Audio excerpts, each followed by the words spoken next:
బా ఇక్కడ అమెరికా తన దుందుడుకు ధోరణితో వ్యవహరిస్తుండేటప్పటికి ఇప్పుడు అమెరికాని నమ్మడం యూరప్ దేశాలు మానేసినాయి.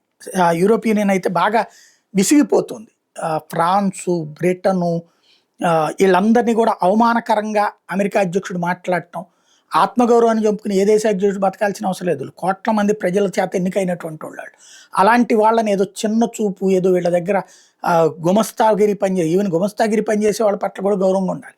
అట్లాంటిది బానిసలతో ప్రవర్తించినట్టు ప్రవర్తిస్తున్నాడు ట్రంప్. ఆ ఇంపాక్ట్‌తో వాళ్ళందరూ గూడా అమెరికాని పక్కన పెట్టి నిదానంగా మన వైపుకి వస్తున్నారు. ఇంకోటి యూరోప్ యూనియన్ బలోపేతం చేసుకుంటున్నారు. ఇదంతా చెప్పుకుంటున్నాం.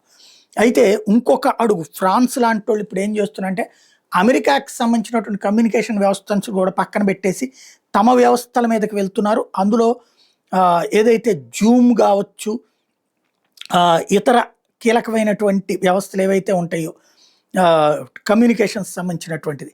వాటిని ఇకపైన అమెరికాది వాడకుండా సొంతది ఫ్రెంచ్ యూరోపియన్ ఆల్టర్‌నేటివ్‌ని ప్రిపేర్ చేసుకుంటున్నారు. 2027కి లక్ష్యంగా పెట్టుకున్నారు.